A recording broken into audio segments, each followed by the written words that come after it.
Hello, listeners. This podcast is on the topic of leadership. It's a long debated issue of whether leaders should be larger than life or humble. Recent evidence points to the advantage of humble leadership. Such leaders deliver better market outcomes because of their ability to build teams that collaborate well internally while remaining unified when dealing with the competition. In my experience, though, HR and search firms tend to favor bold and overconfident leaders. This perhaps is because historically such leaders were glorified.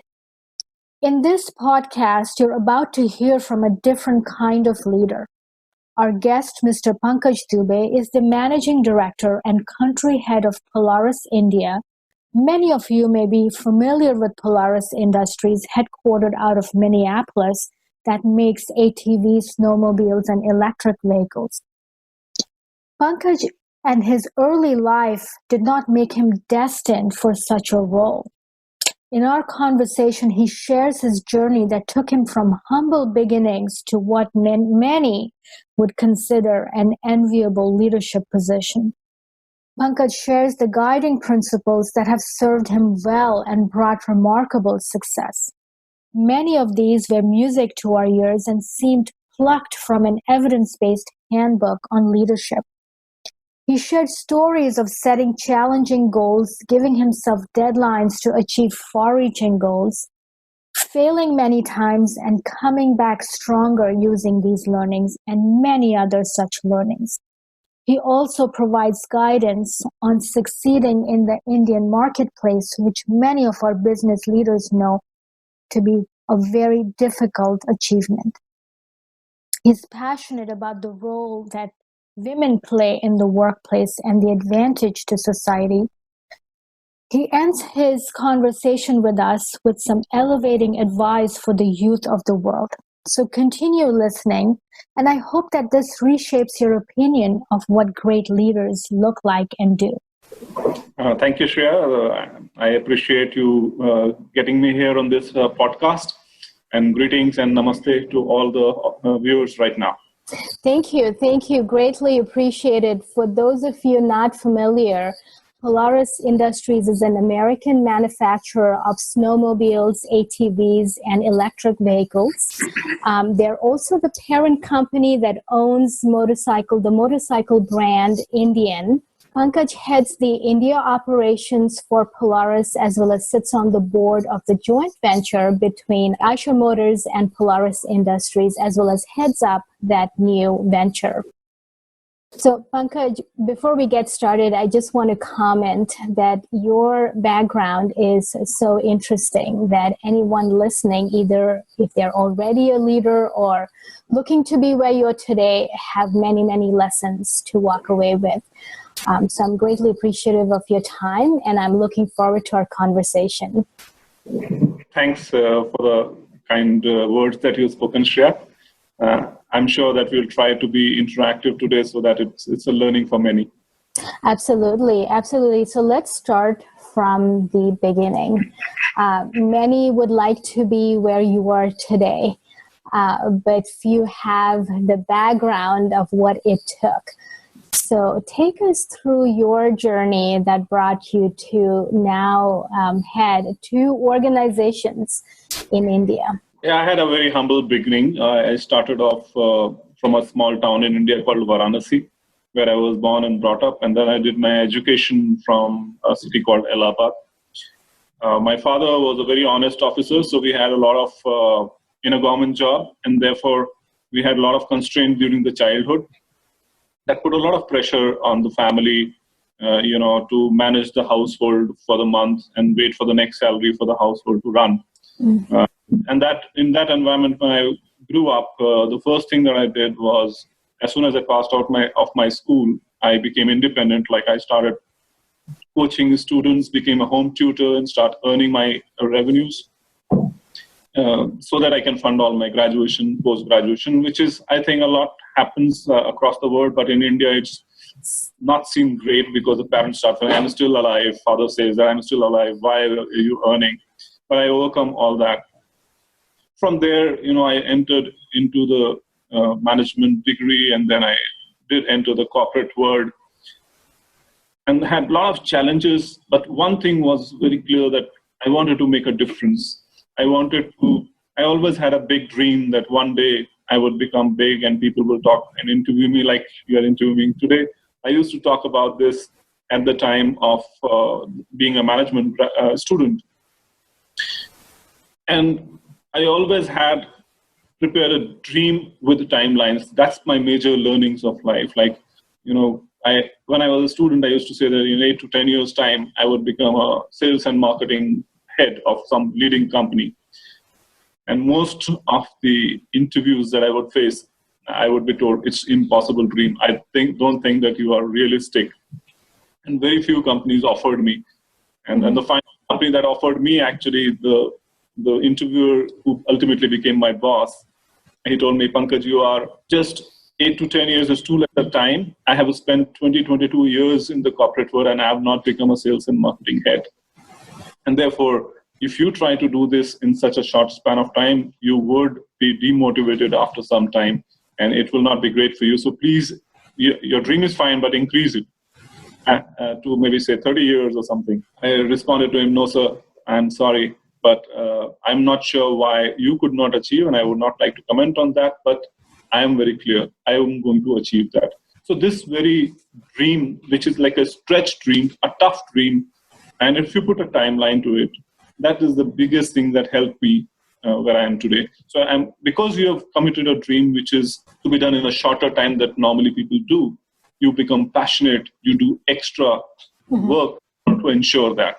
And that's what has made me, that's the biggest single learning that I have, which made me where I am today. There's something that's really important about what you said, and I'm glad you're sharing it with our audience. If there's one thing we know from the science of human behavior, from research on leadership, is that goal setting difficult but achievable goals, is one of the best ways to get ahead. It's the best ways to make a change in one's life. And intuitively, you practice that.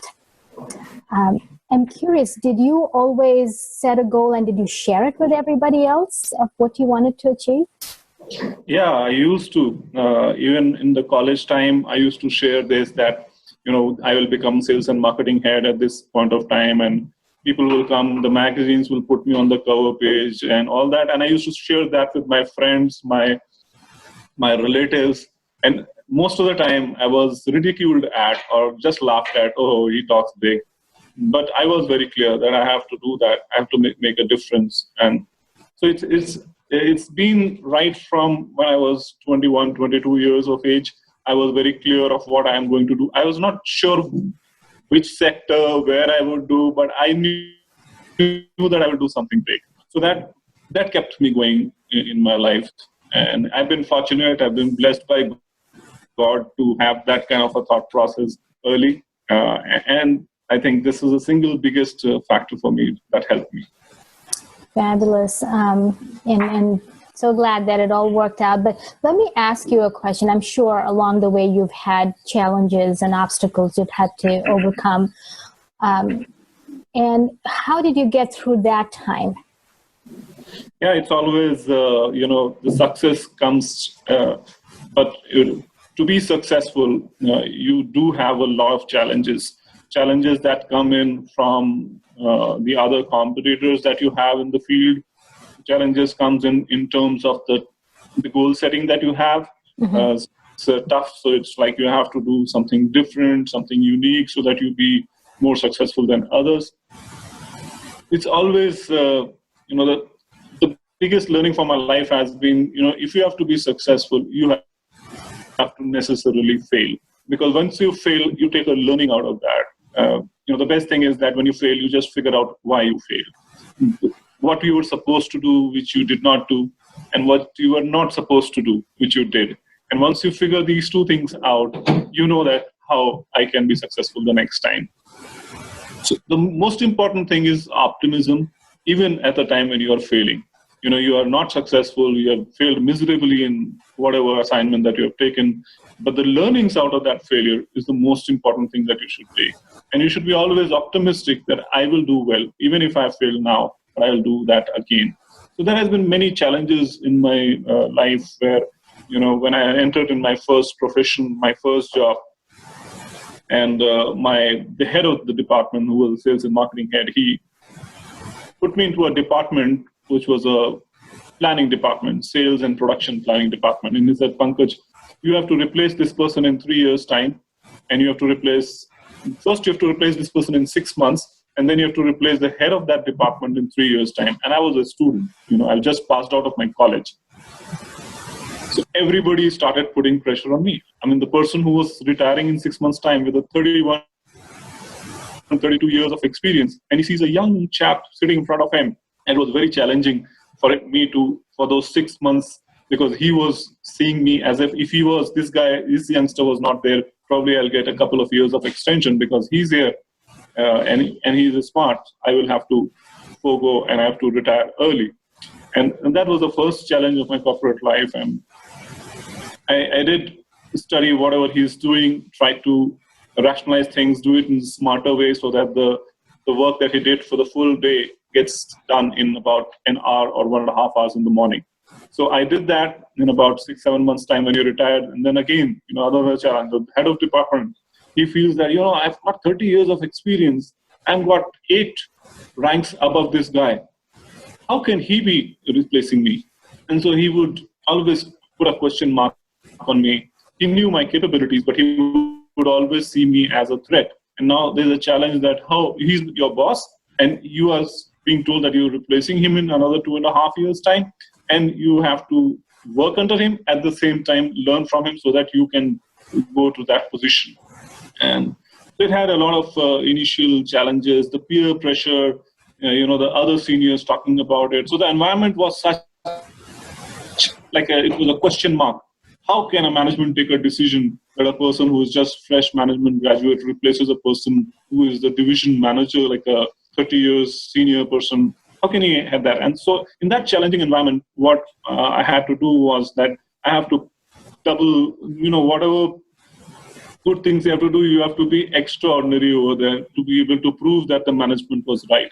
So I have to take extra work, extra precautions, and be more sensitive towards all the criticism, but at the same time, do not get bogged down with all the criticism that comes in, and still do a job in a way that, you achieve the goal that was set by the management. And actually, in exactly 3 years' time, this person retired and I was given that position. So my belief in my abilities helped me, and also to have all the challenges surrounding you where you are questioned about, or you can't do it, you will not be able to achieve this, and this is ridiculous. So people talk all those negative, but then being focused on your own goals, that management has trusted me to give this work.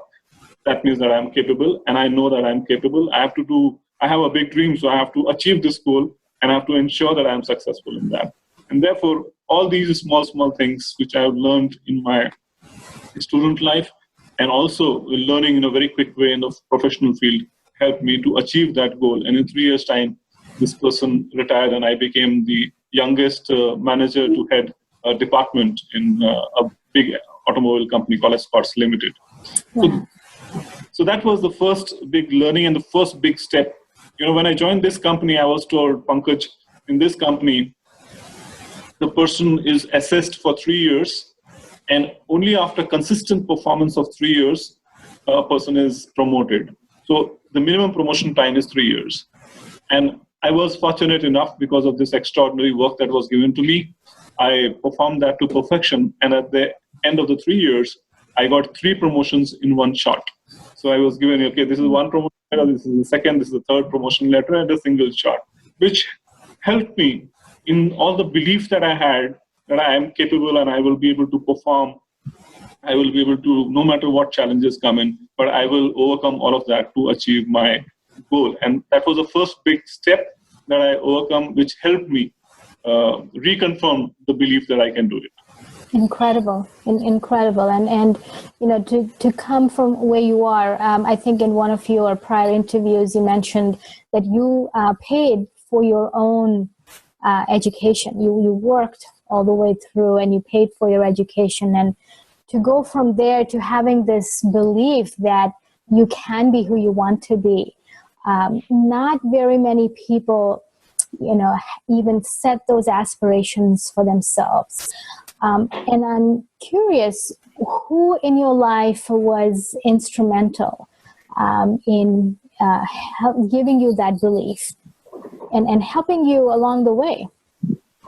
I think the biggest faith that I had was in God and the abilities that God has given me, and the learnings that I had from the ecosystem, like with the learnings that I had from my father, being very honest, learnings from my mother to be a multitasking person, learnings that I got from my wife who managed everything at home and let me be successful, or my children, where, the latest phone comes in and I go to them to ask, okay, tell me how to operate, and I learn from them. So the learning abilities that I had in my early time with my parents, my teachers, my professors, and then inculcating that habit that you have to be a keen learner all the time. And therefore, I would say that I'm blessed by God. And then I always believe, that your thoughts, words, and action should match. So if you correct your thought, you can be, in a worst of the situation, you will be happy. And if whatever you are saying, you're controlling that, and you are saying things where you would be able to back it up with action. Like I said, I want to be in 8 to 10 years' time a sales and marketing head. And then the action has to be that I have to do something extra, something extraordinary has to be done, which helps achieve that goal. So these learnings from my childhood, always ability to keep my ears and eyes open to see that who's doing a great job. So every person in the world has some abilities which you don't have. So I keep on looking at people around that, what does this person has extra, and then learn from that person. Mm-hmm. So this ability of learning from my surroundings, ability to go to any environment, pick the best things around it, and take it inside you, and then activate that in your professional life is what helped me. So I would say the ecosystem which was around me helped me a lot.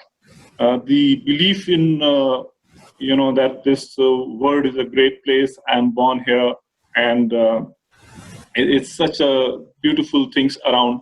So take everything positive from surroundings of you will help you that to make a belief in your abilities that I can do whatever I want. And that, I think, the biggest thing that helped me. Yeah, one thing I want to call out to our audience, I talk to a lot of leaders, and like you say, have many extraordinary characteristics. What stands out about you, Pankaj, you've achieved big things in your life, but it's very rarely visible in your attitude. You're probably one of the most humble leaders I have spoken with. And particularly in the Indian context where hierarchy is so important, what keeps you so humble? Thank you for this nice comment, Shreya. I feel that, everybody is capable, so we have to respect everybody. The biggest success would come to an individual when he respects himself and the people around you. Even like I have become head of an organization today, but say a couple of decades back, I was in a position of a youngster who is just entering into my office. So I see in those people that maybe they are future leaders. So I have to respect them. And, when you respect your surroundings, the people who are with you all the time, that gives you immense satisfaction that, okay, I'm doing the right things. And you should always, whatever the position that you have acquired as of now, it's not just your own contribution. It's the contribution of the entire ecosystem, including your families. Like if I have grown to this position, I have had moments like 3 o'clock in the morning going out for some jobs, or at 11 o'clock in the midnight go out to do some jobs. But at that time, when I'm going or coming out, my entire family is disturbed. So the family has contributed. So be thankful to whatever people who have supported you. Every person contributes to the success.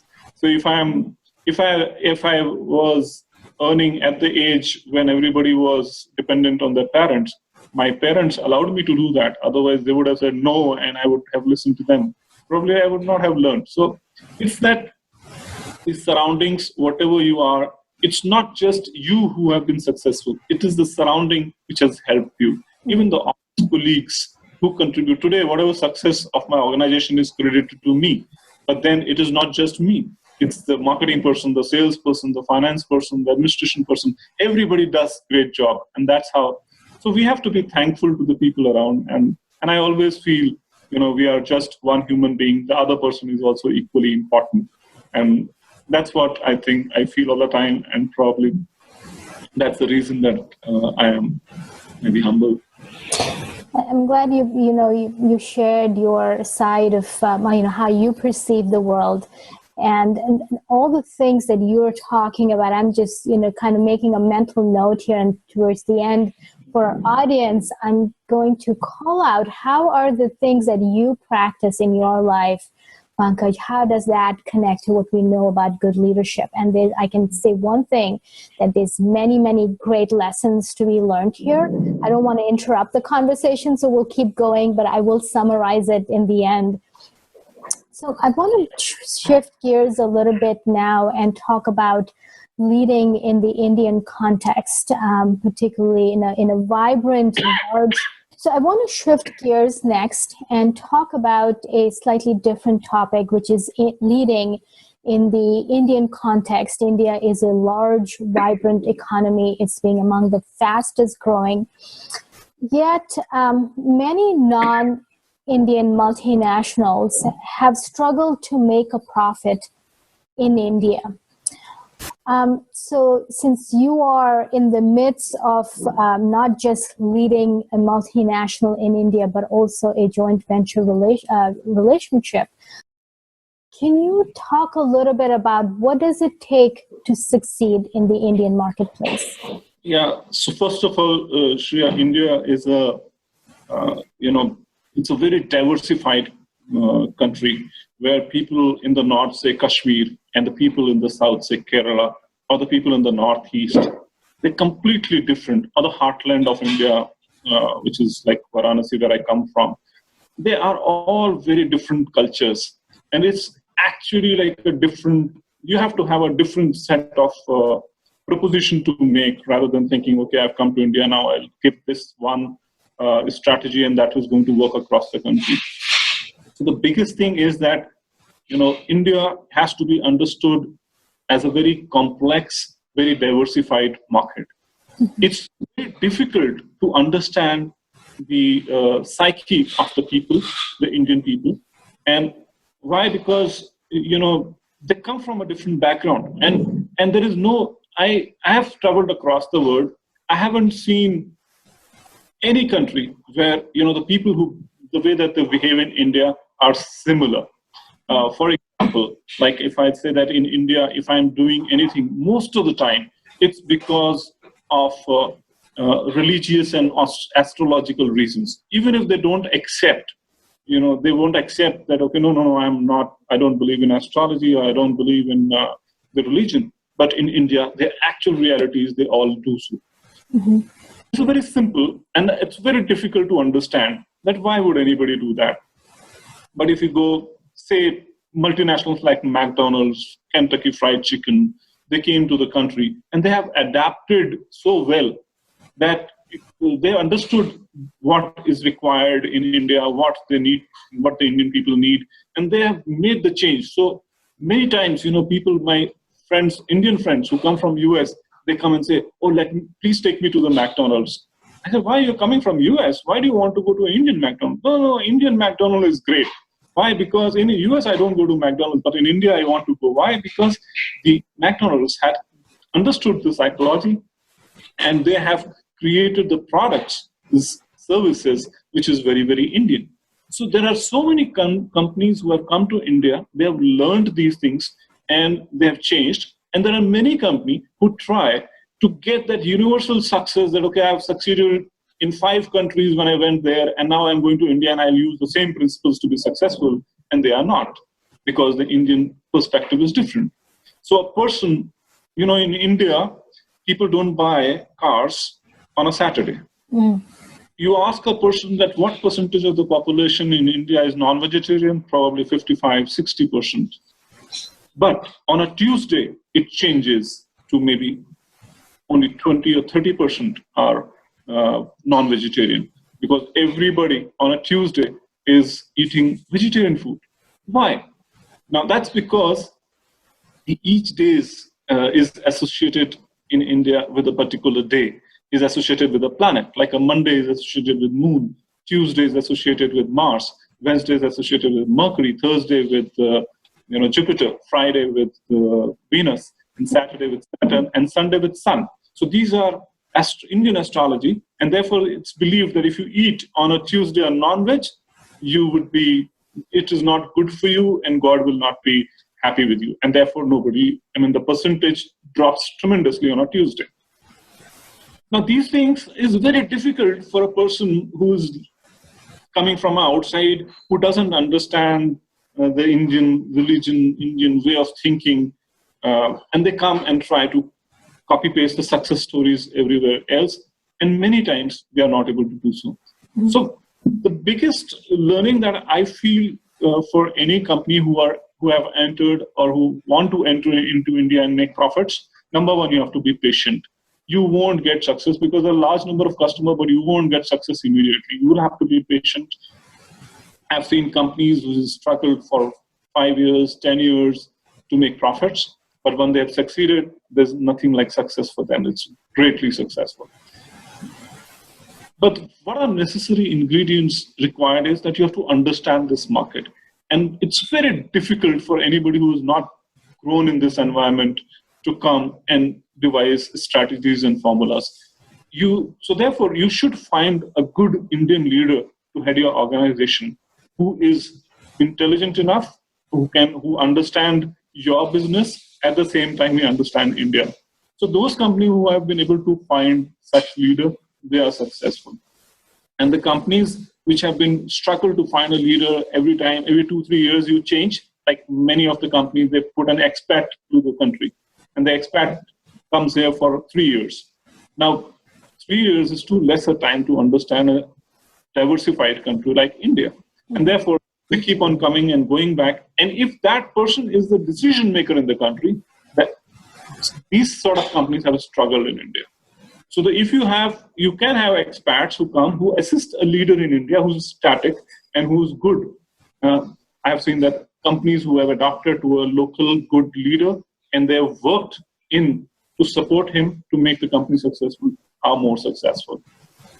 So the understanding of the Indian market is very, very complex. Even a simple, if you ask anybody, the Indian person will do like this, and you don't know whether it is a yes or a no, because it is all the context. So yes and a no, both are the same. Like this is yes and no both. So a new person who comes to the country would never understand this, whether it is a yes or a no, because it is all in the context, the way that he is speaking. And the human behavior is such in India that they want to be nice to everybody. So if you come and do a research, they would not annoy you and they would say yes, yes, yes to everything. But when actually come to sell the product, which is where you're trying to get money from the same customer, he will put 10 other conditions. Indian customer is a very business-oriented customer. Even if he buys, say, a $1 product, he wants to see value in it. And therefore, he is like when somebody is taking advice, he would not annoy that person. So he would he is a guest to me. How can I tell him I would not buy your product if you sell me at $2? So he would say, why should I say I'm not buying it today? And if he's asking me, he should not feel bad. So he would say, yeah, you will sell the product. But then when he actually comes and sells that product, there's no buyers. Why? Because this person, when he's going to spend, he wants every penny that he's spending, he should get the maximum revenue out of it. So India, it's more about doing, there are different strategies. One for the masses products. Like if you're going to the mass product, then you have to have X strategy. If you're going into the luxury product, you have to have Y strategy. But then you have to understand the real India, which is very difficult. I'll tell you a very simple example from the automobile field. To every part of the world and come to India. If a person is buying an automobile, he or she would buy the product for the first time, but for him, the resale value of that product when he's selling is very important, and he would never say that. And in fact, it would not even come in a questionnaire from anybody.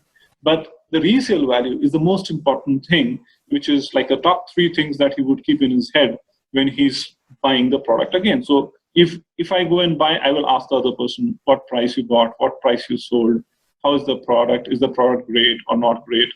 But then he would always listen to it that if I bought a product for, say, $10,000, and if after 3 years, if I sell and the $10,000 get me a $1,000, or as opposed to that, I buy a brand which is again $10,000 I invested and I get $3,000, I will go in for that $3,000. I will not go in for $1,000. Most of the companies, they do not understand this because there's a $2,000 difference that this person gets after 3 years. That's the key thing going in his head. He never says that. And the companies come to India, make a strategy. Okay, this is $10,000. Let's sell at a $2,000 discount. So I'll put a $2,000 discount. It is $8,000 now. I am thinking that with this, customer will buy. Customer is not going to buy because he knows that this $8,000 after 3 years would actually become less than even $1,000. And therefore, I am losing money. I will still spend my money onto a 10,000 product just because they're after 3 years. So these are very small, intricate things that are there in the Indian market, which people have to understand. And it's very difficult for an expat to understand this in a short form. And therefore, the most important recommendation that I'll make for any company who's planning to enter into India is to get a good Indian leader at the top. Mm-hmm. And I think that's a really important, that the nuances are so easy to miss with India, the Indian culture. And I think what you were referring to is this idea of long-term orientation, not just from the business perspective, but thinking about it from your customer side. How long are they planning for? Most of the world, we are all programmed to be, by the analysts, think quarter after quarter. That's how most businesses work. But when you think of a consumer product, and particularly in the Indian marketplace, the value is not just value in use, but it's what's the long-term return from that particular investment. And therefore gold is so popular in India because of it's something that, the value always appreciates. And I think India is one of the largest buyer of gold for personal use, right?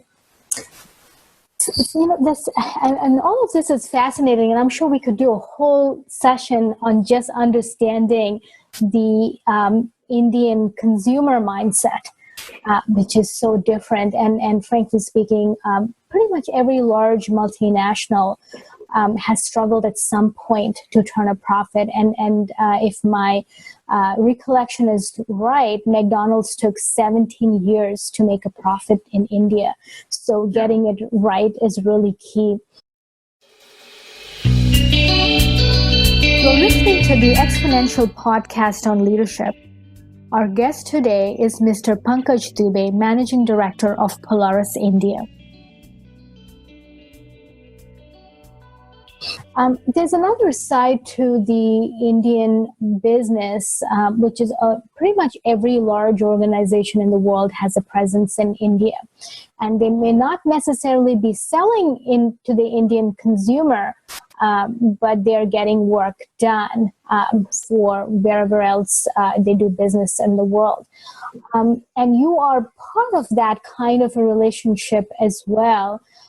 Could you talk a little bit about what does it take for a leader in India to be successful working with their headquarters that may be based outside of where they are working? So it's really my experience of working in such relationship with Polaris has been great. it is difficult, but it's all about the relationship that you have with your immediate boss and probably the group CEO of the world. If you have a nice understanding, I think this situation might work very well.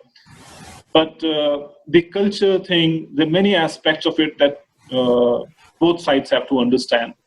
The Indian business is different and it's very unique. It takes time, as you said, in McDonald's it took 17 years. And so there are many, many examples of very successful companies in India. And if you go and check their history, the initial years have been tough. So the Indian environment today, where I have worked with companies like Polaris, or prior to that, I worked with companies like Yamaha, where I was working with some of the Japanese seniors in Japan and in India. It's the understanding between the two, where you have the organization has full trust in you. That's what in this case is with Polaris. And then it gives you a lot more freedom to take the decisions. And if the broad agreement is done, okay, this is the X revenue that you need to generate, this is the X net operating profit that you need to make. And then it's the freedom that is given to the leader in India to decide the success. So for me,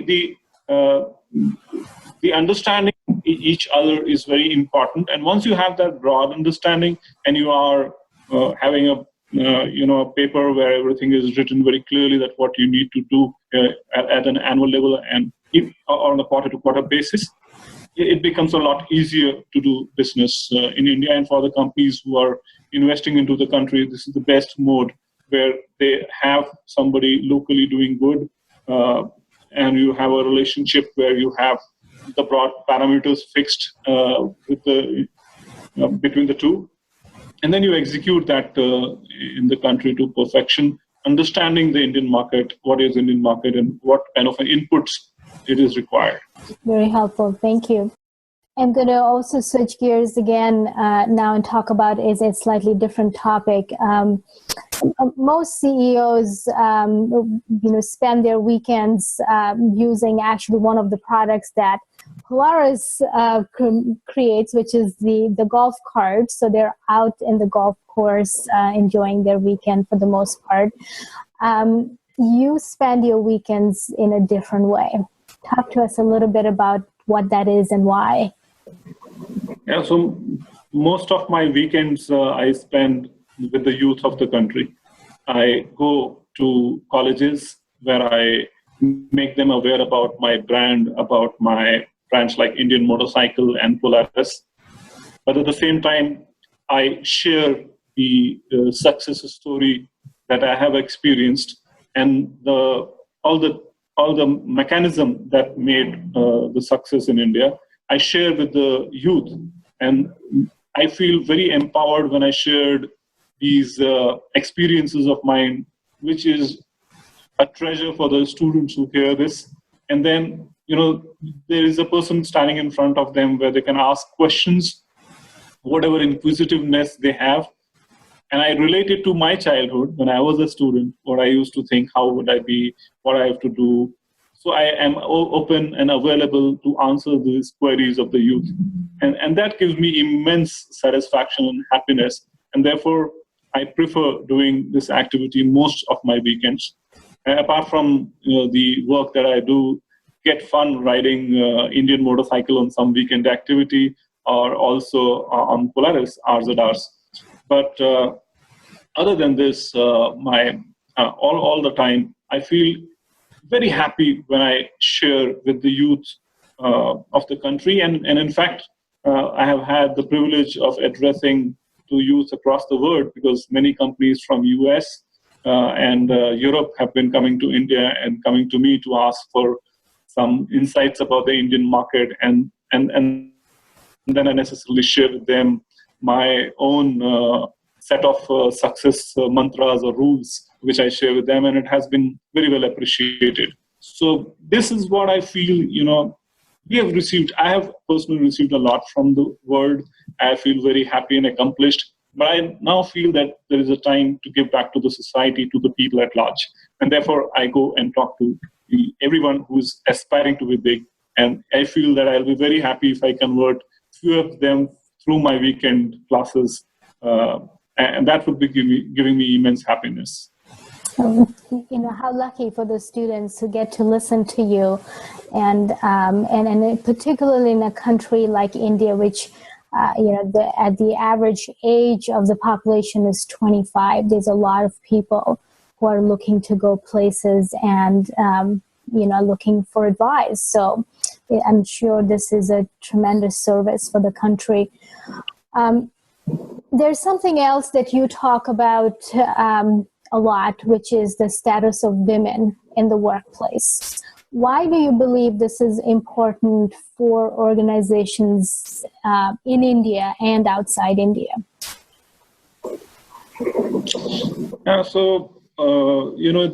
The entire population is equally divided. There are like a half population is female and half roughly is male.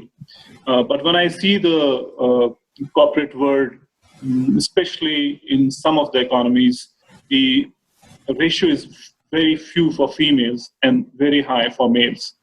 And this is where I feel, when I see the countries like Europe or US or in fact Japan, and even to some extent now even in China, Taiwan, all these economies, you go to the factories and you find a large number of females working. So what I feel is that we have, if the economy of the world, economy of the country has to grow, there has to be equal opportunity provided to everyone, including females.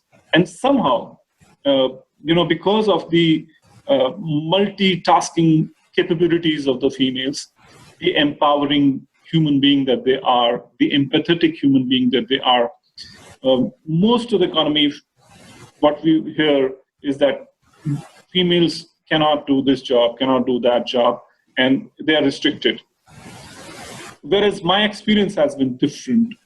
Ever all the associations that I've had with female professionals have been extraordinary. Whatever job that I have given to a female, they're very sincere, they're very hardworking, and they are great at multitasking. So if you give them any task, they do it meticulously and sincerely. They want to finish the job. So therefore, I feel that more opportunities needs to be provided world over to females. More leaders have to come who are who are females and given bigger tasks. And the moment you do that, you see the kind of love and affection that comes in that work, the kind of bonding that they create. The entire household is bonded because of one mother and one sister, that they bind everybody together. Similarly, in an organization, if there are female leaders who are great, most of the time, people have appreciated this, and the human resources one department, which is like becoming like a dedicated female department. But it's much beyond that. It's like whether it is a finance or even the CEOs. I've seen many CEOs like you who have done so well in life, and therefore there are millions of females who are not given this opportunity, thinking that they are females, and that is where my biggest support is, and this is what I'm very vocal about, that we must give more opportunities, we must create more platforms for females to come forward, and that will help the economy on the whole, and not just the economy, but the general, happiness around would increase if more females come to the place. The people, if you have a very male-dominated place and you put a couple of good females in that, so the entire behavior of that, the atmosphere of that place changes. And this is where I feel, we need to have the females given more opportunities. And the way that there's nobody who can match, none of the females can match the empathetic behavior of a female. The way that a mother can feel, even if I don't tell her, she knows that I'm hungry. My wife would know exactly if I'm even a 5% tensed, my wife knows it. And then the way that she tells me, I can't believe that. I mean, I feel that I should have that, but I confess that I don't. And therefore, these are some of the qualities that the females bring to the organizations, which is very important for any organization or the economy on the whole to grow. So we have seen in India leaders like Indira Gandhi, who was a prime minister for a couple of more than a decade, and then we have in recently also we find some of the female leaders like a foreign minister, defense minister being a female, which is good, but more can be done if you give these portfolios to female. There are places where I see people talk about that some atrocities being met to females, and I feel really shamed and very unhappy about it. But I feel that if you give more empowerment to females, these things will go away rather than just feeling bad about it. It's like we have to give more opportunities. We have to give more empowerment for the females to come forward and contribute to the economy and organizations, and which is where they will be able to express, they will have an ecosystem, and they will grow. And, a lot needs to be done for females, especially in underdeveloped economies or developing economies, and we must make this change. The sooner the better. Thank you. Thank you, Brad. And I think that definitely here in the U.S. we're seeing an uprising, and this year I think there have been more events that have caused women to speak up, and I see a similar wave coming through across the world. So hopefully the world will be a better place for women and men, and there's more equality, hopefully, that we will start to see. So as we come to the end of the interview, I want to ask you one final question. Everything that you've shared, there's just golden nuggets hidden in there for anybody who's looking to advance their career, not just in India, but across the world, and also for people looking to work in India or work, people from India working elsewhere. I think that there's just so many things to learn. But I want to specifically get your perspective on what advice do you have for the youth of the world, particularly in this day and age where so much is changing around us. What would you say to them to become prepared?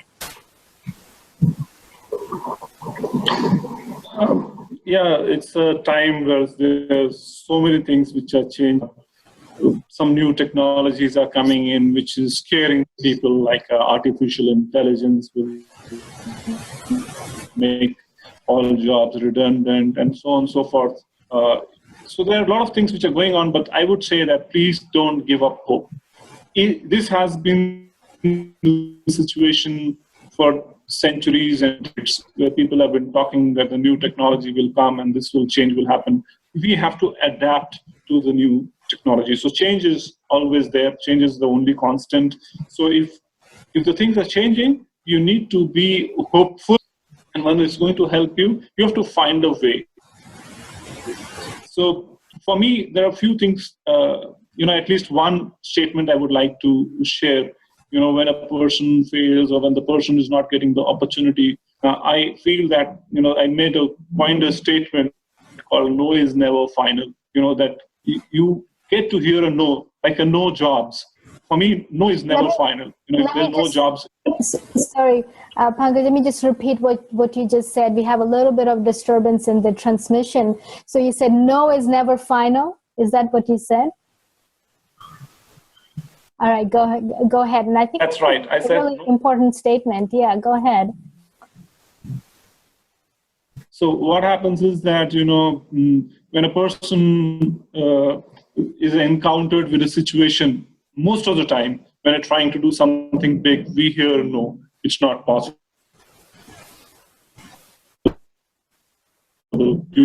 Things come up which just tries to confirm that you can't do it. But for me, no is never final.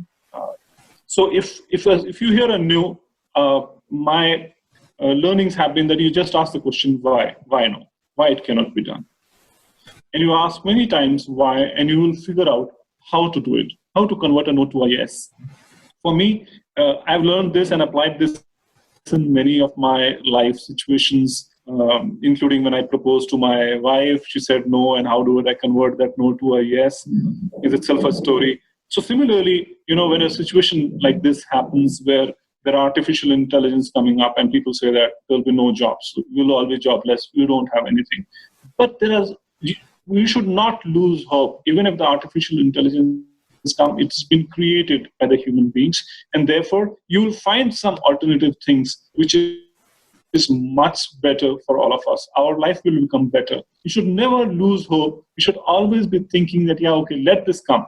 I will make a change. I remember just 3 decades back when I was a student, people used to talk about computers.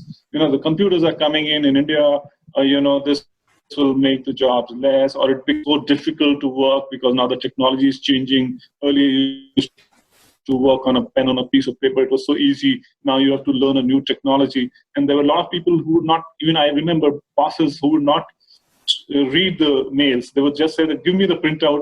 They will respond on the hard copy and give it back. And there's a typewriter and some person assistant just typing it back and responding. So the boss never sees the email. Today, it has changed completely. You have every boss, the CEO is accessing the mails directly. And they have so many social media has come up. Most of the things are being managed by the individual. So you should never be thinking that this technology is going to come and this will destroy the world. No, it will not. It would only add and make you to the next level. So I would say that we should always be hopeful of what I can do. If some mundane jobs in the legal field, a good counsel, what he does is that he figures out some ruling which is from the above court. Like in India, we have a district court and a high court and a Supreme Court. So if you find a ruling of a Supreme Court which is in your favor, you just share that ruling and you win the case. But then that was like the council will just figure out that how to find that ruling and which is the most important and pertinent ruling. Today, with the data being available on the web, actually, this is not this is something that can be done by artificial intelligence in seconds. Mm-hmm. Figure that out. But then the intelligence, the human, what's written on the document can be taken care of, but the relationship, the feelings that we have for each other, will still be there. And therefore, there are a lot of businesses which will be around the relationships, the feelings, and you can really expand it to many, many things like services where you can really do a great job. Even in the service sectors, there's like robots have come in, but still, at some stage, the feelings plays a big role. And therefore, if the jobs are becoming less, most of us can become entrepreneurs. So there is always a hope, there is always an opportunity, and we just need to figure out what that is. So the word is all around. I feel that most of the time people highlight the negative news. They just say that this is coming, this is going to destroy the world, something is going to happen and this is going to destroy the world. But I feel, whatever comes, we need to figure the best in that, use that technology. At the same time, you are capable and you can figure out what to do rather than thinking I'm worthless. The most important thing is for persons to always remind themselves that you are very capable. I can do it.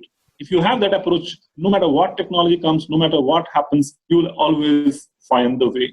And how can you have that feeling, I can do it? I gave you at the start itself, dream big and put a timeline. If the moment you dream something and put a timeline, that dream might change in terms of, like I said that I want to become sales and marketing head, but I didn't know which company. So the companies might change, the situation might change, something else, but that has to happen. If you have that dream, you become passionate and you be hopeful that I will be If you are hopeful that I will be able to achieve that, and you are all the time thinking that I am great and I will do it, you will find a way and you will be successful. Irrespective of what technologies comes in, what technology doesn't exist, become obsolete, it doesn't make a difference.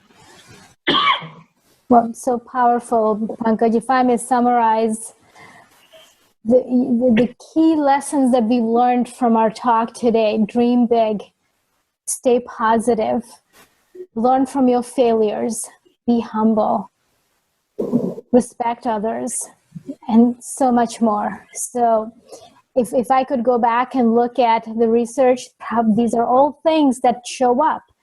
You talk about the importance of learning from failure, and in a different session, we'll talk to our audience about what that means. That's called metacognition. Metacognition is in formulating your problem statements, looking for answers to solve them, thinking forward and thinking backward about what worked and what didn't work, and what can you change to make it better. And all of these are themes that you highlighted in your conversation, Pankaj. So thank you so much. I wish you the very best, wish you much more success and to your organizations, and hope we get to hear from you again. So thank you. Thank you, Shreya, and namaste. Namaste. Thank you so much. That's it, listeners. This was our Exponential podcast on leadership with Managing Director of Polaris India, Mr. Pankaj Dubey. Pankaj is one of the most kind-hearted, unassuming leaders I have met, and yet he is a high-performing leader, achieving in a very, very difficult market like India.